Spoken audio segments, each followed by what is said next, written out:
إن الحمد لله نحمده ونستعينه ونستغفره ونعوذ بالله من شرور أنفسنا ومن سيئات أعمالنا. من يهده الله فلا مضل له ومن يضلل فلا هادي له. وأشهد أن لا إله إلا الله وحده لا شريك له وأشهد أن محمدا عبده ورسوله. يا أيها الذين آمنوا اتقوا الله حق تقاته ولا تموتن إلا وأنتم مسلمون.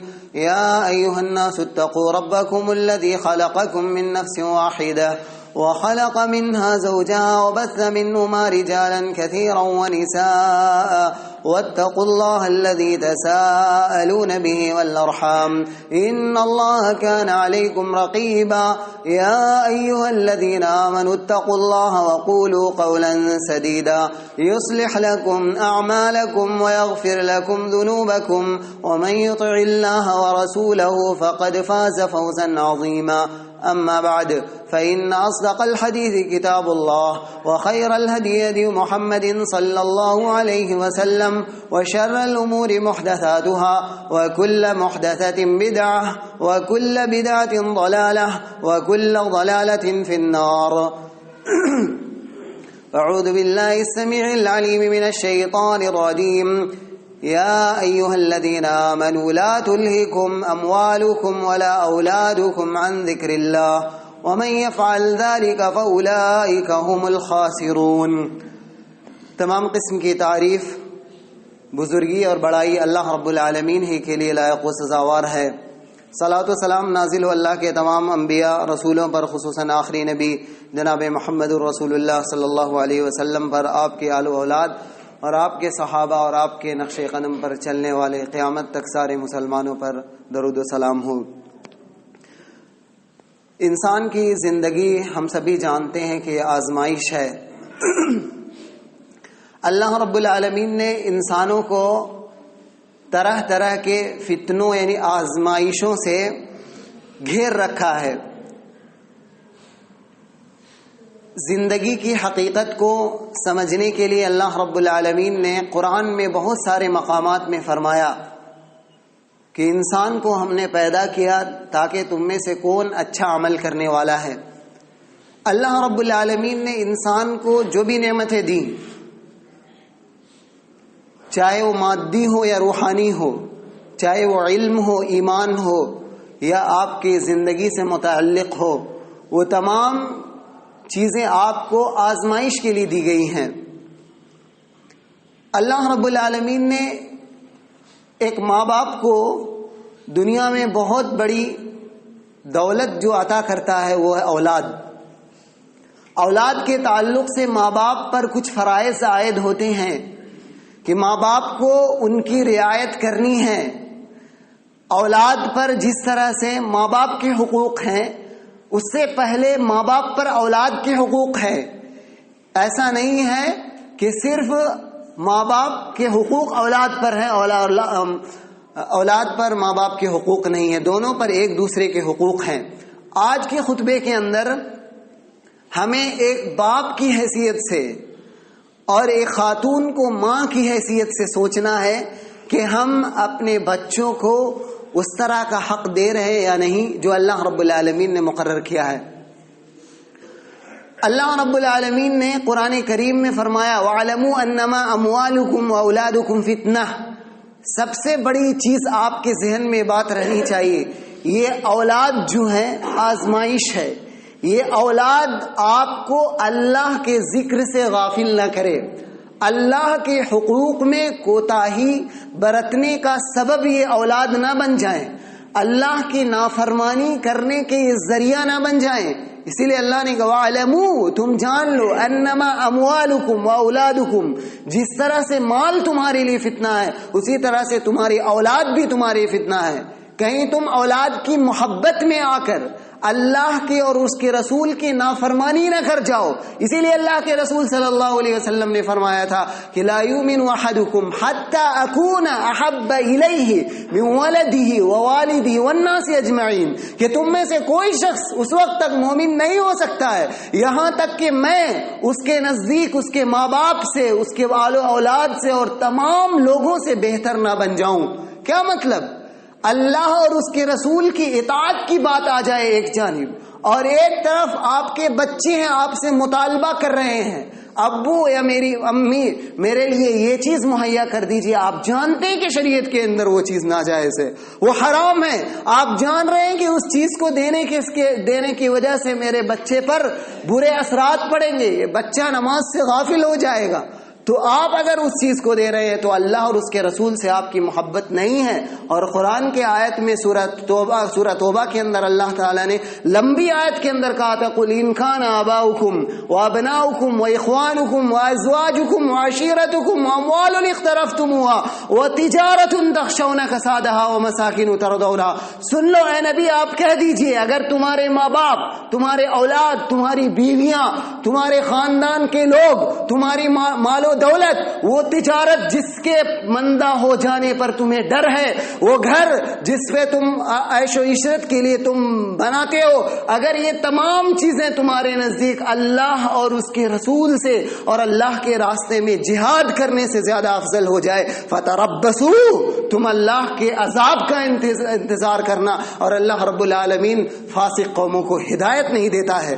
یعنی اولاد ماں باپ کے لیے آزمائش ہے، انسان کے لیے، ایک انسان کو پر بچوں کے جو حقوق ہیں، علماء نے لکھا ہے کہ بچوں کے ماں باپ پر جو حقوق ہے کچھ شادی سے پہلے ہیں، کچھ شادی کے بعد ہیں، بلکہ یہ لکھا ہے کہ ولادت سے پہلے کے حقوق ہے اور ولادت کے بعد کے حقوق ہے۔ ولادت سے پہلے بچوں کے ماں باپ پر کیا حقوق ہیں؟ علماء نے لکھا اچھی بیوی کا انتخاب کرنا، نیک بیوی کا انتخاب کرنا، اور ایک خاتون اور ایک عورت کے لیے نیک اور اچھے شوہر کا انتخاب کرنا۔ یعنی ماں باپ کو، آخر میں علماء نے لکھا اس مباحث کے آخر میں کہ اگر ماں باپ کے پاس بیٹی ہے تو اس بیٹی کو شادی کرنے کے لیے ایسے جوڑے کے ساتھ شادی کرو جو دیندار ہو، جو نمازی ہو، جو اللہ اور اس کے رسول کا اطاعت کرنے والا ہو، وہ حرام حلال کی تمیز کرنے والا ہو۔ تو اولاد کا حق ماں باپ پر پیدائش سے پہلے ہے کہ انسان ایک اچھی خاتون کا، نیک خاتون کا، دیندار خاتون کا انتخاب کرے، اور خاتون بھی، ایک لڑکی بھی اپنے لیے ایسے مرد کا انتخاب کرے جو نیک ہو، اس کے مال و دولت، اس کے حسن اور دوسرے چیزوں کو نہ دیکھے بلکہ اس کے اخلاق و کردار کو دیکھ کر۔ اور اگر لڑکی چاہ رہی، بسا اوقات ایسا سننے میں بھی آتا ہے، لڑکیاں چاہتی ہیں کہ نیک گھرانے میں نیک لڑکے کے ساتھ شادی ہو جائے، اس کے پاس دولت نہ ہو تب بھی وہ راضی رہتی ہیں، لیکن ماں باپ، اس کے گارجین اپنی بچیوں کو اس کے ساتھ نکاح کرنے کے لیے تیار نہیں ہوتے ہیں۔ وہ مال و دولت اور دنیا کی عارضی نعمتوں کو چھوڑ کر اپنی بیٹی کے ساتھ ظلم کرتے ہیں۔ یہی بیٹی قیامت کے دن آ کر اپنے باپ کے گریبان پکڑے گی اور پوچھے گی، اللہ میرے باپ نے مجھے ایسے شخص سے شادی کرا دیا تھا جس کے پاس دین نہیں تھا، جس کے پاس اخلاق نہیں تھا، جس کے پاس حلال اور حرام کی تمیز نہیں تھی۔ یہ دیکھ کر آدمی رشتہ کرتا ہے۔ تو اس طرح سے انسان کو ماں باپ پر اولاد کے حق شادی سے پہلے آپ سمجھ گئے۔ شادی کے بعد آپ جانتے ہیں کہ انسان کو عام چیزیں جو عقیقہ کے تعلق سے وہ تمام لوگ جانتے ہیں، میں اس کو حذف کرنے کے بعد آگے چیزیں بیان کرتا ہوں کہ انسان اپنے بال بچوں کی تربیت کرے، اسلامی تربیت۔ اور ایک اولاد جو آپ کو مل رہی ہے، آپ کیا سمجھتے ہیں؟ بہت سارے لوگ یہ سمجھتے ہیں کہ غیر مسلموں کو جا کر مسلمان بنا دینا یہ بہت بڑا ثواب کا کام ہے۔ یقیناً ثواب کا کام ہے غیر مسلموں میں تبلیغ کرنا، لیکن آپ کی نسل سے، آپ کی ذریت سے پیدا ہونے والے جتنے بیٹے اور بیٹی ہیں اللہ کی عبادت کریں گے تو کیا اس کافر کے ایمان لانے سے کے برابر نہیں ہے؟ ایک کافر کو آج مسلمان بنانا یا اس کو دین کی تبلیغ کرنا جتنا مشکل ہے آپ جانتے ہیں، لیکن اپنے اولاد کو، اپنی نسل کو بچانا، شرک سے توحید کی طرف اسے مائل کرنا کتنی ضرورت ہے۔ آپ کے جتنے زیادہ اولاد ہوں گے، جتنی زیادہ آپ نے شادی کی اتنی زیادہ آپ کے اولاد ہوں گے، اور آپ مسلمان ہیں تو اس کی وجہ سے آپ کا ہر بیٹا مسجد میں آ کر رب کے سامنے سجدہ کرے گا، آپ کی ہر بیٹی سے اللہ رب العالمین نیک نسل پیدا کرے گا۔ وہ کتنے ثواب آپ کے نام اعمال میں قیامت کے دن آئے گا۔ کبھی آپ نے سوچا ہے کہ اولاد اتنی بڑی نعمت ہے، اور یہ اولاد آپ انسان اپنے بچوں کی تربیت کرنے میں کتنی کوتاہی کرتا ہے۔ لکھا ہے علماء نے. آج لاک ڈاؤن ہو گئے ہیں. لاک ڈاؤن ہوا جب ایک سال سے مدرسے، مدارس، اسکول، کالجز بند ہے. ماں باپ ہر زبان سے تقریباً، میں خاص نہیں کر رہا ہوں، عموماً ماں باپ کے اور گارجینوں کے زبان سے یہ ہے کہ بچوں کے اسکول بند ہے، ان کی تعلیم برباد، ان کا فیوچر برباد ہو رہا ہے، وہ لوگ تعلیم سے بالکل دور ہو گئے ہیں. لیکن آپ ذرا غور کریں تو حقیقت میں اللہ کی قسم یہ نقصان کچھ بھی نقصان نہیں ہے. اور میں نے جو غور کیا اس ایک سال کے اندر صرف نقصان ہوا ہے تو اللہ کی عبادت کرنے میں کہ ہمارے بندے، ہمارے نوجوان، ہمارے مسلمان ماں اور بہنیں، بھائی، ماں باپ، رشتے دار تمام اس مسجدوں سے غافل ہو گئے. جب لاک ڈاؤن کیا، وہ ایک عذر تھا چند دنوں تک جب مسجد میں نہیں آ رہے تھے، اس کے بعد عذر نہیں ہے. تو اس میں سب سے زیادہ جو نقصان ہوا، اللہ کی عبادت کے لیے مسجدیں بند ہو گئی. اس پر انسان کا کلیجہ پھٹ جانا چاہیے، مر جانا چاہیے سوچ کر کہ اللہ کا ذکر جب دنیا میں نہ کیا جائے تو پھر کیا باقی ہے.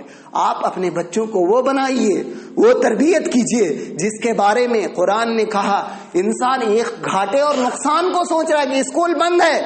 انسان اگر بھائی ایک دوسرے بھائی کو ڈانٹتا ہے کہ دکان تاخیر سے جاتا ہے، باپ بیٹے کو ڈانٹ رہا ہے تجارت میں، لیکن کبھی بھی فجر کی نماز میں نہ اٹھتا ہو تو کوئی بھائی اپنے بھائی کو ڈانٹ رہا ہے، کوئی باپ اپنے بیٹے کو ڈانٹ رہا ہے. ماں باپ کا یہ حق تھا کہ صبح اٹھاتے، جگاتے قرآن کے لیے. کبھی ہم اور آپ سوچے اپنے گریبان میں اپنے بچوں کو اور اپنے رشتہ داروں کو کبھی کہا ایک دن بھی، ایک سال میں ایک مرتبہ بھی ہر ماں باپ اپنے بیٹے کے تعلق سے پوچھے، بیٹا قرآن اٹھا کر ایک رکوع پڑھ لے. کبھی کہاں ہے؟ کیا رب العالمین نہیں پوچھے گا؟ ہمیں حق نہیں ہے پوچھنے کا. آپ اپنے ذمہ دار، ہم اپنے ذمہ دار ہیں، لیکن ہمیں آپ تک حق کو پہنچا دینا. اللہ کے رسول صلی اللہ علیہ وسلم نے فرمایا کلکم راعٍ وکلکم مسئول عن رعیتہ. تم میں کا ہر شخص ذمہ دار ہے اور اس سے اس کی ذمہ داری کے بابت سوال کیا جائے گا. والامام راعٍ، اگر حکمراں ہے بادشاہ تو اپنے عوام الناس کا وہ ذمہ دار ہوگا. اس نے خیر کی طرف ان کی مدد کی تھی یا نہیں، ان کو خیر کی طرف بلایا تھا یا نہیں. والرجل راع علی اہلہ، اور مرد بھی اپنے گھر والوں کا ذمہ دار ہوگا. باپ، شوہر، گارجین اپنے گھر والوں کا ذمہ دار ہے. ومسئول عن رعیتہ، اگر اس کے گھر والوں کے اندر گناہ پایا جا رہا ہے، وہ دین سے دوری پائی جا رہی ہے تو رب العالمین اس سے پوچھے گا، ہم نہیں پوچھیں گے. یہ نبی صلی اللہ علیہ وسلم کی حدیث ہے والمرأة راعیة فی بیت زوجها، اور ایک عورت، ایک خاتون کو اس کے شوہر کے گھر کے بارے میں سوال کیا جائے گا کہ اس کے شوہر کے بال بچوں کی اس نے تربیت کی تھی یا نہیں. تو ہم اور آپ جب دیکھتے ہیں کہ میرے باپ بچے بگڑ گئے ہیں تو بہت سارے باپ کو، بہت سارے ماؤں کو آج شکایت ہے اپنے بچوں سے. شکایت برحق ہے، میں مانتا ہوں، میں بچوں کو اس چیز پر ابھار نہیں رہا ہوں، لیکن پہلے جو آپ کا حق تھا ماں باپ کا، ہم نے کہاں تک ادا کیا تھا؟ ہم نے تو انہیں بچوں کی تربیت کے لیے نمازوں کو چھوڑا تھا. ہم نے انہیں بچوں کے لیے جائیداد جمع کرنے کے لیے، مال دولت کمانے کے لیے، بہت ساری تجارت اور اسباب تجارت کو اکٹھا کرنے کے لیے ہم نے ساری کوششیں کی تھی. تو آپ بڑھاپے میں کیا امید کر رہے ہیں کہ آپ کے پوتے آپ کی خدمت کریں گے، آپ کا بیٹا آپ کا فرما بردار بنے گا، آپ کی بیٹی، آپ کی بہو آپ کی خدمت کرے گی؟ نہیں کر سکتی، کیونکہ آپ نے جب رب کے ساتھ نافرمانی کی ہے، جب آپ رب کے ساتھ آپ نے دغا کیا ہے تو آپ کے ساتھ آپ کے بچے کیسے انصاف کریں گے؟ آپ نے کہاں حق ادا کیا تھا؟ اللہ تعالیٰ نے قرآن مقدس کے اندر کہا تھا یا ایھا الذین آمنوا قوا انفسکم، اے ایمان والو تم اپنے آپ کو اور اپنے بچوں کو، اپنی بیویوں کو جہنم کے آگ سے بچا لو. علماء نے کہا ہے، اس کا ترجمہ، اس کی تفسیر میں علماء نے لکھا، حسن بصری اور دوسرے مفسرین نے کہا جہنم کے آگ سے بچانے کا معنی علموہم، دین کی تعلیم دینا، ادبوہم، ان کو ادب سکھانا. کون سا ادب؟ مغربی ادب. کون سا ادب؟ جو انگلش میڈیم کے اندر غیر اسلامی جو چیزیں ہیں اس کے وہ ادب نہیں، جو محمد صلی اللہ علیہ وسلم کو جو اللہ نے ادب سکھایا تھا اسی کو قرآن میں کہا تھا انک لعلی خلق عظیم. اے نبی آپ سب سے بڑے ادب والے ہیں، یہ دنیا والے ادب والے نہیں ہیں، ان کے پاس کوئی ادب نہیں ہے، ان کے پاس کوئی تہذیب نہیں ہے، ان کے پاس ادب ہے تو محمد صلی اللہ علیہ وسلم کے پاس ہے. اور اس ادب کی طرف انسان کو لوٹنا ہے. اس اپنے بچوں کو آپ پر ذمہ داری ہے کہ اپنے بچوں کو توحید کی تعلیم دو. آپ کے بچے ابراہیم علیہ السلام باپ کو بولتے ہیں, کیا بولتے ہیں؟ وَإِذْ قَالَ إِبْرَاهِيمُ لِأَبِيهِ آزَرَ تَتَّخِذُ أَصْنَامًا آلِهَةً. یہ نصیحت ہر باپ کو اپنے بیٹے کو کرنا ہے. ابراہیم نے علیہ السلام نے اپنے باپ کو کہا, اے ابو جان بتوں کی عبادت کرتے ہیں. اللہ نے سورہ مریم کے اندر ابراہیم علیہ السلام کے قصے کو ذکر کیا, کہا وَاذْكُرْ فِي الْكِتَابِ إِبْرَاهِيمَ إِنَّهُ كَانَ صِدِّيقًا نَبِيًّا. یہ ابراہیم سچا ہے, یہ نبی ہے. اِذْ قَالَ لِأَبِيهِ يَا أَبَتِ, جب انہوں نے اپنے ابو سے کہا تھا, اے ابو کیوں ایسی چیزوں کی عبادت کرتے ہو جو نہ تو سن سکتے ہیں نہ دیکھ سکتے ہیں. اے ابو جان انی قد جانی من العلم, میرے پاس علم ہے. جس کے پاس علم ہوگا قرآن کا, جس کے پاس محمد الرسول اللہ صلی اللہ علیہ وسلم کی بات کا علم ہوگا, اس کی بات مقدم ہوگی. اللہ اور اس کے رسول کی بات مقدم ہوگی. اس کے بات کو سکھاؤ اپنے بچوں کو, یعنی توحید کی تعلیم دو. آج معاشرے کے اندر ہم ایک سیکولرزم ملک کے اندر رہتے ہیں جہاں پر تمام مذاہب کو سچ کہا جاتا ہے, اور اسی سیکولرزم ملک کے اندر ہر شخص کو حق ہے کہ اپنے مذہب پر مکمل طور پر آزاد رہ سکتا ہے. تو ہمارا مذہب یہ سکھاتا ہے کہ دنیا کا کوئی مذہب صحیح نہیں ہے, صرف مذہب ایک صحیح ہے. جب ہم اسکولوں میں اپنے بچوں کو بھیجتے ہیں تو وہاں پر ایک جو دوسرے لوگ اپنے اپنے مذہب کے حساب سے تعلیم دیتے ہیں, وہاں یہ کہتے ہیں کہ سب مذہب صحیح ہے. جو شخص یہ عقیدہ رکھتا ہے کہ سب مذہب صحیح ہے, اللہ کی قسم وہ اسلام سے خارج ہو جاتا ہے اسلام سے. علماء اجماعی مسئلہ, اس میں کوئی اختلاف نہیں علماء کا. لکھا ہے محمد بن عبد الوہاب نے اپنے کتاب کے اندر نواقض الاسلام کے اندر, جو شخص یہ عقیدہ رکھتا ہے کہ اسلام کے علاوہ کوئی دوسرا مذہب صحیح ہے, اسلام کے جیسا ہے, تو انسان مسلمان باقی نہیں رکھتا. کتنی خطرناک چیز ہے کہ انسان کا آخرت تباہ ہو جائے. ہم اپنے بچوں کے لیے توحید کی تعلیم دینے کے لیے باپ اپنے بیٹوں کو موت کے وقت بلاتا ہے. یعقوب علیہ السلام کا قصہ سورہ بقرہ میں ذکر کیا ہے. ام کنتم شہداء اذ حضر یعقوب الموت اذ قال لبنیہ, یعقوب علیہ السلام کو جب موت کا وقت آیا اپنے بچوں کو بلایا, ما تعبدون من بعدی, کہا میرے بعد تم کس کی عبادت کرو گے, تم نماز پڑھو گے یا نہیں, یہ پوچھا. اس طرح کے سوالات انبیاء اپنے بچوں سے کیا کرتے تھے. یہ ضرورت ہے, یہ ہم اپنے معاشرے کے اندر اپنے بچوں کو اپنی توحید کے اندر, دین کے اندر قائم کرنے کی بہت زیادہ ضرورت ہے. اگر ہم نے اپنے بچوں سے وہ اسلامی تربیت نہیں کیا جو حق ہے, آپ کا بچہ آپ سے قیامت کے دن سوال کرے گا. آپ کے بچے آپ سے جب آپ آج شکوا ہے, بہت سارے ماں باپ کو شکوا ہے, میرا بیٹا میری بیٹی بات نہیں مانتے ہیں. ابن قیم نے اپنی کتاب کے اندر لکھا ہے, کہتے ہیں اکثر بچوں کے اندر جو بے راہ روی آتی ہے ماں باپ کی وجہ سے آتی ہے, کیونکہ ماں باپ اپنے بچوں کو چھوڑ دیتے اور دین کی تعلیم نہیں دیتے ہیں. تو ان لوگوں نے جب بچپن میں اپنے بچوں کو دین کی تعلیم نہیں دیا تو بڑھاپے میں ان کا صلہ یہ دیتے ہیں کہ ان کی اطاعت اور فرمانبرداری نہیں کرتے ہیں. اسی لیے پرانے زمانے میں جب باپ نے اپنے بیٹے سے اطاعت کے بارے میں کہا تو بیٹے نے باپ کو پلٹ کر کیا جواب دیا تھا, کہا تھا انک عققتنی صغیرا, اے میرے ابو آپ نے مجھے بچپن میں نافرمانی کر کے مجھے پالا تھا, یعنی رب کی نافرمانی کر کے مجھے پالا تھا. تو سنیے, وَأَذَعْتَنِي, اور بچپن میں میری تربیت اسلامی تربیت نہیں کی تھی, مجھے ضائع کر دیا تھا, تو آج جب آپ بڑے ہو گئے تو آپ کی میں نافرمانی کروں گا.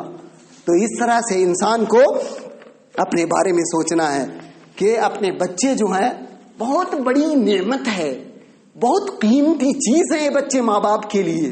آخرت کے تعلق سے آپ نے بارہا حدیث سنا ہوگا کہ جب انسان مر جاتا ہے, اذا مات الانسان انقطع عنہ عملہ, جب انسان اس دنیا سے چلا جاتا ہے تو اس کے عمل کے سارے دروازے, نیکیاں کے دروازے بند ہو جاتے ہیں سوائے 3 چیز کے, صدقہ جاریہ, علم اس کا جو رہتا ہے, یا اس کے نیک اولاد جو اس کے لیے دعا کرتے ہیں. اگر نیک اولاد نہیں ہے, ہم نے کہاں سے نیک کہاں بنایا ہے جو آپ کے بڑھاپے میں آپ کے بچے آپ کی خدمت کریں گے. میں اس بستی کے بہت بزرگ انسان نے کہا تھا, نام نہیں لینا چاہتا, کہ کہا تھا بڑے تجربے کے ساتھ اور دنیاوی تعلیم کے اچھا خاصا علم انہوں نے حاصل کیا. انہوں نے یہ کہا تھا اپنے بچوں کی نافرمانی کو دیکھ کر, کہا اپنے بچوں کو کچھ مت بناؤ لیکن دین ضرور سکھاؤ, کم سے کم بڑھاپے میں تمہاری خدمت کرے. آج موجود ہے, وہ زندہ ہے. نام لینے سے مطلب نہیں ہے, آپ اس چیز کو یاد کریں کہ کہیں ایسا نہ ہو کہ آخرت میں تو آپ نقصان اٹھائیں گے. دنیا میں بہت سارے ماں باپ اپنے بچوں سے جو شکوا کرتے ہیں, آج نقصان وہ اٹھا رہے ہیں.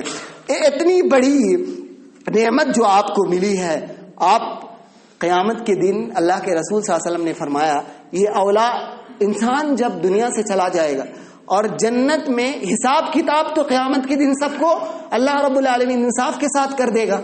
جس کی جو نیکی ہوگی اس کو اللہ تعالیٰ بڑھا کر دے گا, اور جس کی جو غلطی ہوگی غلطی پر سزا دی جائے گی, نیکی پر زیادہ اجر دیا جائے گا اور جنت میں ایک مقام میں پہنچا دیا جائے گا. اس کے بعد اچانک وہ جو انسان کو جنت کے جو عمل کیا تھا دنیا میں اس کے حساب سے جنت کے رتبے پر وہ پہنچا تھا, اللہ تعالیٰ وہاں سے اٹھا کر اور اونچا بلند مقام پر پہنچا دے گا.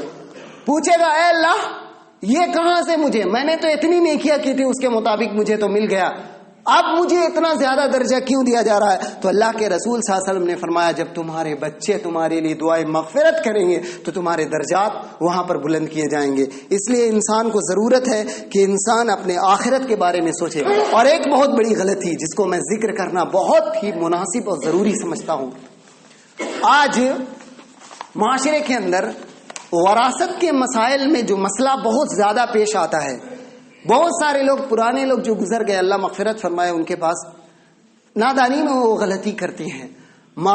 بچوں پر جو میراث کا تقسیم کرنے کا جو مسئلہ آتا ہے, اس میں سوال کرنے والے کا بہت بڑا کردار ہوتا ہے. عالم کے جواب دینے میں سوال کے حساب سے وہ جواب دیتا ہے. ماں باپ آج کل جو بچہ نافرمان ہوتا ہے اس کو اپنے جائیداد میں کم حصہ دیتے ہیں, یا ایک جو فرما بردار ہے اس کو زیادہ دے دیں گے. ایک زمین اس کے نام میں کر دیے, زیادہ فرما بردار تھا. اگر بیٹا آپ کا ایک فرما بردار ہے, دوسرا نافرما بردار ہے, آپ کی اطاعت نہیں کرتا ہے, تو آپ دونوں کے ساتھ بے انصافی نہیں کر سکتے ہیں. یہ بات یاد رہے, بے انصافی نہیں کر سکتے. اللہ نے جو حق مقرر کیا ہے, آپ کے فرما بردار بیٹے کو بھی اور دوسرے نافرمان بیٹے کو بھی اتنا ہی ملے گا. اس نے جو نافرمانی دی وہ قیامت کے دن اس کا یہ کیا جائے گا. اور ایک مسئلہ اسی کے ساتھ جڑا ہوا, زندگی میں اگر باپ تقسیم کر دیتا ہے تو کیا ماں باپ بیٹا اور بیٹی کو برابر تقسیم کرے گا یا الگ الگ؟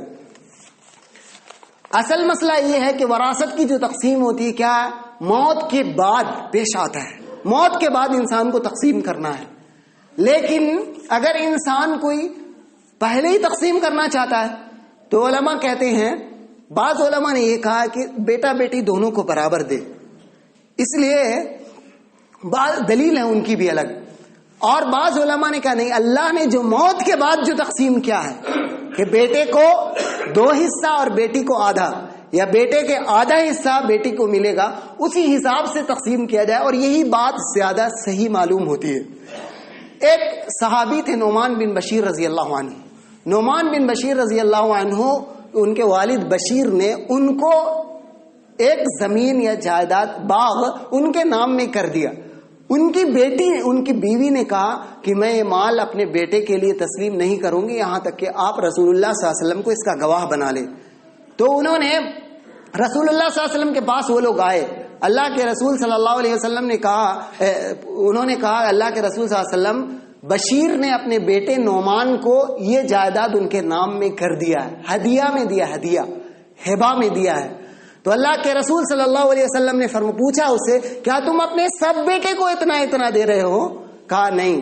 تو کہا اتقوا اللہ فی اولادکم وعدلوا بینہم, سنو تم اپنے بچوں کے تعلق سے اللہ سے ڈرو اور انصاف کرو. اگر تم تمام بیٹے کو اتنا دیے ہو تو اسے بھی دو, ورنہ تم نہیں.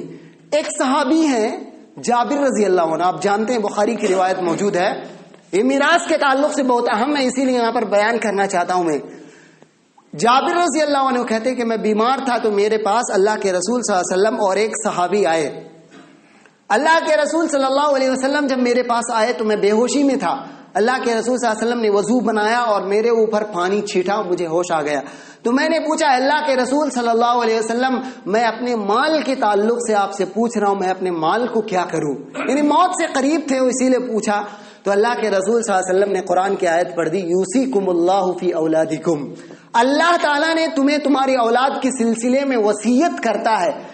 اللہ تعالیٰ اولاد کے سلسلے میں وصیت کر دیا ہے کہ انسان للذکر مثل حظ الانثیین، دو عورت کو جتنا ملے گا دو بیٹی کو، ایک بیٹے کو اتنا ملے گا. اس کے حساب سے تم فیصلہ کر دو، اسی کے حساب سے انسان کو فیصلہ کرنا ہے. بسا اوقات. اور ایک مسئلہ اس کے ساتھ جڑا ہوا، ایک باپ کے کئی بیٹے ہیں، تمام بیٹے نے شادی کر لی. ایک بیٹا باپ کی زندگی میں یا بیٹی باپ کی زندگی میں گزر گئی، یا بیٹا انتقال کر گیا اور باپ ابھی زندہ ہے. سمجھیے گا مسئلے کو، اور اپنے حساب سے نہیں، شریعت کے یہ اور تمام کے مصلحت کو سمجھیے گا کہ اللہ تعالیٰ کیا چاہتا ہے، انصاف چاہتا ہے. بیٹا مر گیا باپ کی زندگی میں اور اس کا بیٹا موجود ہے، پوتا پوتی موجود ہے، یا بیٹی ہے اور اس کے نواسا نواسی موجود ہیں.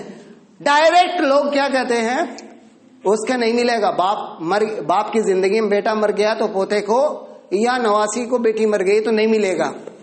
ٹھیک ہے نہیں ملے گا، ٹھیک ہے نہیں ملے گا. لیکن اللہ کے رسول صلی اللہ علیہ وسلم نے ایسے موقع پر جو باپ زندہ تھا، جس کے بیٹا انتقال کر گیا، وصیت موجود ہے، اسے وصیت کرنا چاہیے اپنے اس پوتے کے لیے جو آج دادا کے پراپرٹی سے محروم ہو جائے گا. اور وہ بیٹی جو اس کی زندگی میں مر گئی ہے اور اس کے اولاد موجود ہیں، وصیت کرے گا. چونکہ پہلے زمانے میں اکثر لوگ بہت زیادہ جانتے نہیں تھے، گہرائیاں نہیں جانتے تھے، اسی لیے ان لوگوں نے نہیں کیا. وہ یہ سمجھتے تھے کہ میرے بعد مل جائے گا، میرے بچے انصاف کریں گے اور جو بیٹا انتقال کر گیا اس کے اولاد کو بھی دے دیں گے، اور بیٹی جو انتقال کر گئی اس کے بچوں کو بھی دے دیں گے. اسی لیے ان لوگوں نے حسن ظن کے مطابق چھوڑ دیا، وہ چلے گئے. اور بعد میں آنے والے لوگ کہتے ہیں نہیں بیٹا مر گیا اسے مت دو. ٹھیک ہے شریعت کے حساب سے نہیں، لیکن باپ زندہ ہوتا تو اپنے سگے پوتے کو نہیں دیتا وہ اپنے نواسی کو ایسی چھوڑ دیتا. اور اتنی زیادہ جائیداد رہنے کے باوجود لوگ صرف دنیا کی زندگی کو دیکھ کر اور بہت سارے لوگوں کو محروم کرتے ہیں. ان لوگوں کو دے دینا چاہیے اور یہ آخرت کے لیے ڈرنا چاہیے، جس دن کے بارے میں اللہ تعالیٰ نے کہا قُلْ إِنَّ الْخَاسِرِينَ الَّذِينَ خَسِرُوا أَنفُسَهُمْ. جس بیٹے اور بیٹے کے لیے ہم بےایمانی کرتے ہیں نا، وہی بیٹے اور وہی لوگ نہ تو حج کرتے ہیں اپنے باپ کی طرف سے.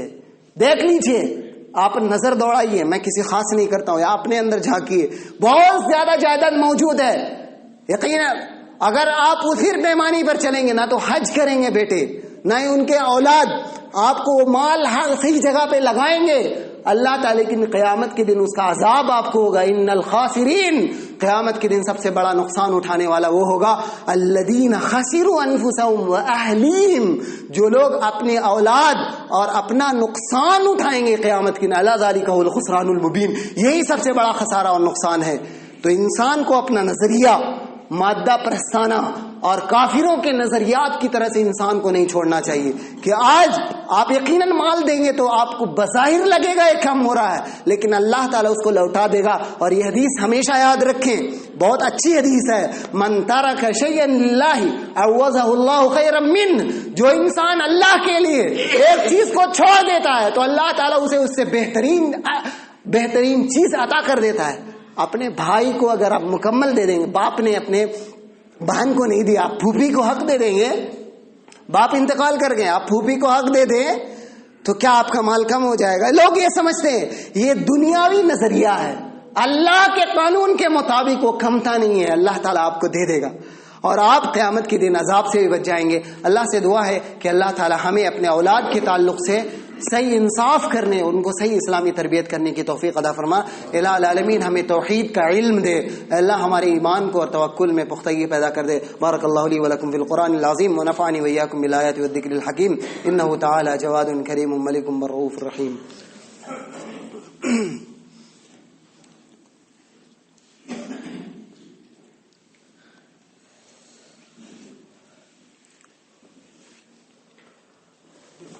إن الحمد لله نحمده ونستعينه ونستغفره ونعوذ بالله من شرور أنفسنا ومن سيئات أعمالنا من يهده الله فلا مضل له ومن يضلل فلا هادي له وأشهد أن لا